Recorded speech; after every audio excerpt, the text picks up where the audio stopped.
नमस्कार, मैं श्यामगिरी। आप देख रहे हैं टीएफडी इंडिया लाइव। टीएफडी इंडिया लाइव में आप सभी दर्शकों का स्वागत है। बिहार से एक बार फिर अचानक राजनीति नई दिशा लेना शुरू कर दी है। लग रहा है कि बिहार के अंदर की समस्याएं सुलझने के बजाय लगातार उलझ रही है। हालांकि सम्राट चौधरी सीएम बने तो वह नीतीश कुमार के पसंद हैं और कोई उतने बुरे भी नहीं हैं, और अभी जब से सीएम बने हैं ऐसा कोई गलत फैसला भी नहीं लिया है। लेकिन चुनौती तो बहुत मिली है उन्हें, इस बात से इनकार नहीं कर सकते, क्योंकि चुनौती इतनी बड़ी है कि सबसे पहली चुनौती तो खजाना खाली है। कर्मचारियों को, अधिकारियों को, विधायकों को, मंत्रियों को सैलरी देना है, वेतन देना है और पेंशन देना है। ऐसे में समस्या है, कर्ज है। रोज का 63 करोड़ रुपया ब्याज भरना पड़ता है, कर्ज का 23,000 करोड़ रुपया महीने का भरना पड़ता है। एक संकट तो है, और उसी में सैलरी रुक गई। लेकिन सम्राट चौधरी के खिलाफ जो जेडीयू के 70 विधायक थे, और अब कहा जाता है कि 85 नाराज,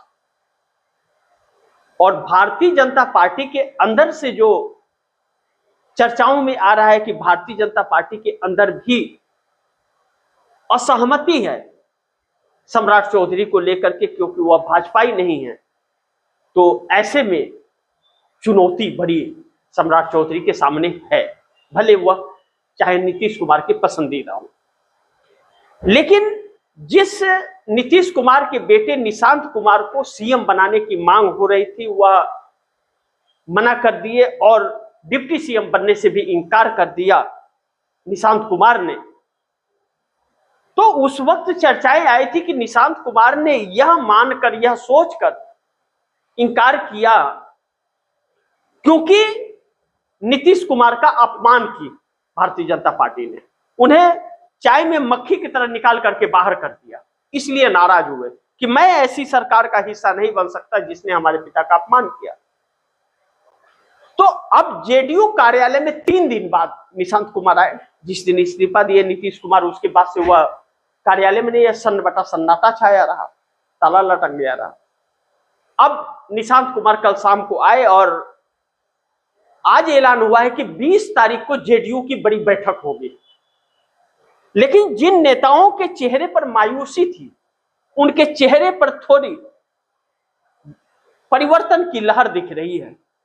पूछे जाने पर कहते हैं कि अभी तो पिक्चर शुरू हुआ है, आगे आगे देखिए होता है क्या। तो 20 तारीख को ऐसा कौन सा धमाल होने वाला है बिहार में। और नीतीश कुमार दिल्ली भी नहीं आए। दिल्ली में उनके लिए बंगलो अलॉट हो रहा है, बिहार में मकान अलॉट हो ही गया है, सीएम आवास खाली हो गया है, नेम प्लेट हट गया है। अब सम्राट चौधरी के लिए सीएम आवास खाली करना है, जिसमें है नीतीश कुमार, वह भी शायद आज खाली कर देंगे देर सवेर। अब ऐसे में कहा जा रहा है कि नीतीश कुमार बिहार और दिल्ली दोनों को चौंकाने वाले हैं। तो इससे हम अगर यह समझें कि कल जब पार्लियामेंट के अंदर महिला आरक्षण बिल के तहत वोटिंग हुआ था, तो उस वक्त भारतीय जनता पार्टी जब वोटिंग हुआ तो 272 बहुमत का आंकड़ा भी नहीं जुटा पाई। 41 सांसदों ने कम वोट दिया, बहुमत से भी कम वोट मिला, 251 वोट मिले भारतीय जनता पार्टी को, जबकि बहुमत का आंकड़ा 272 है और टोटल एनडीए के 292 है। 41 सांसदों ने कम वोटिंग किया। तो ऐसे में यह बिल तो पास नहीं होगा। अब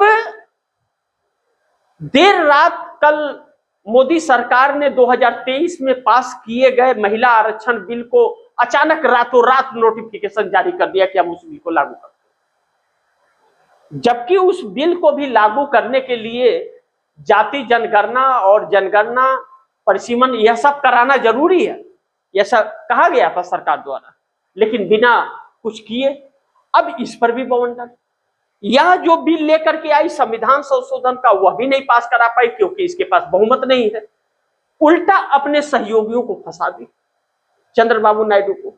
चंद्रबाबू नायडू ने कहा था कि मैं समर्थन दूंगा बिल को, और चंद्रबाबू नायडू जीवन में पहली बार ट्रोल होने लगे साउथ के अंदर कि ऐसी क्या मजबूरी है, कितने में लेन देन हुआ भाजपा से कि समर्थन देने लगे, जबकि आंध्र प्रदेश के साथ में बेईमानी हो रही है, साउथ के साथ नाइंसाफी हो रही है, साउथ की सीटें घटाई जा रही हैं, और भारतीय जनता पार्टी के जहां सत्ता है हिंदी भाषी जगहों में, वहां सीटें थोक के भाव में बढ़ाई जा रही हैं। कई तरह के आंकड़े आते हैं, कोई आंकड़े आते हैं कि 1.5 गुना बढ़ेगा, कोई आंकड़े आते हैं कि कहीं 1.5 गुना से ज्यादा बढ़ेगा, कहीं डबल बढ़ जाए से ज्यादा बढ़ेगा। अलग अलग तरह की सूचनाएं आ रही हैं, अलग अलग तरह की लिस्ट आ रही है।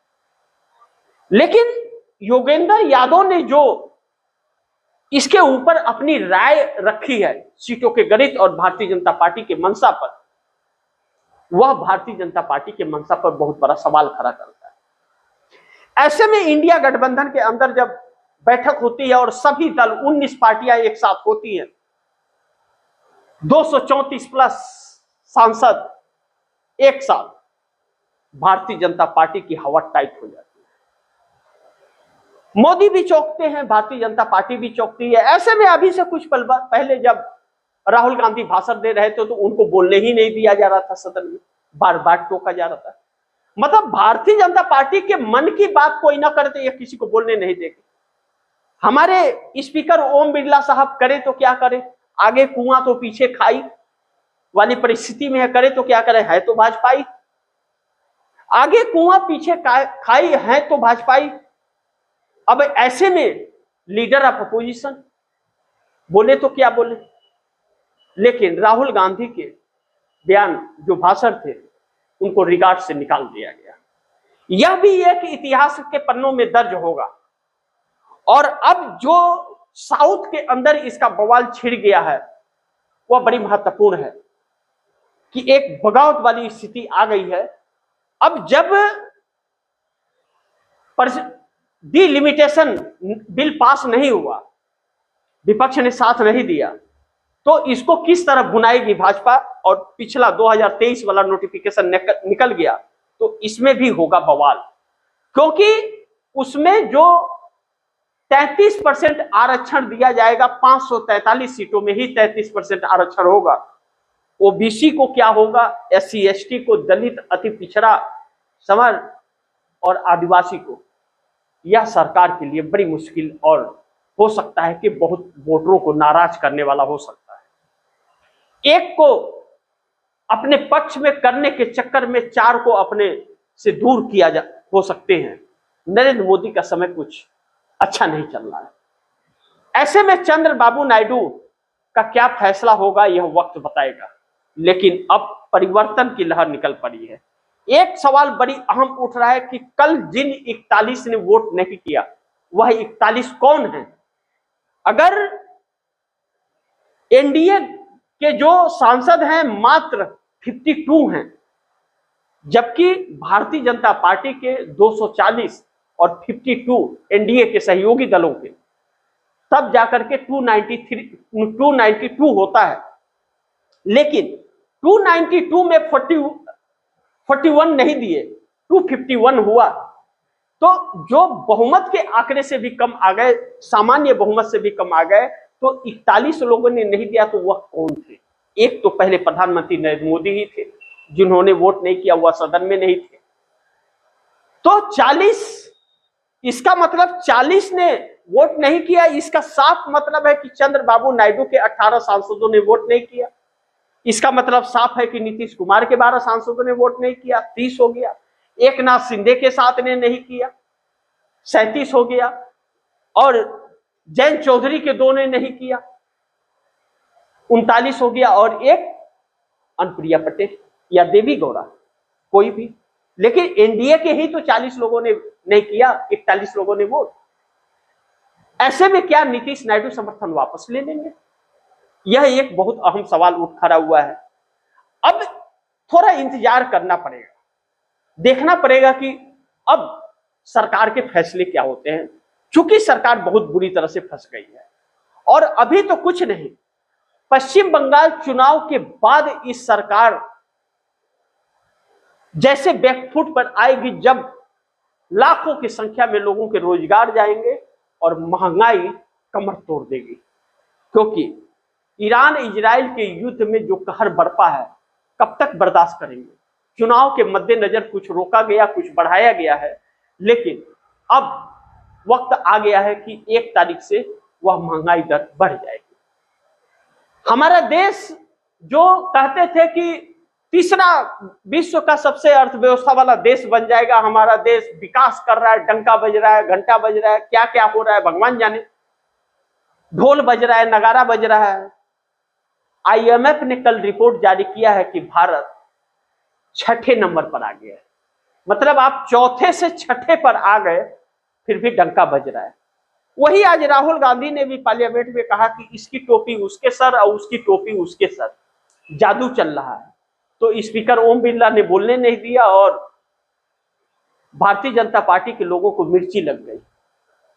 लेकिन राहुल गांधी ने न बोले जाने देने के बावजूद बहुत कुछ बोल दिया, जो संदेश देना था देश को दे दिया। तब पछताए होत है क्या जब चिड़िया चुन गई खेत।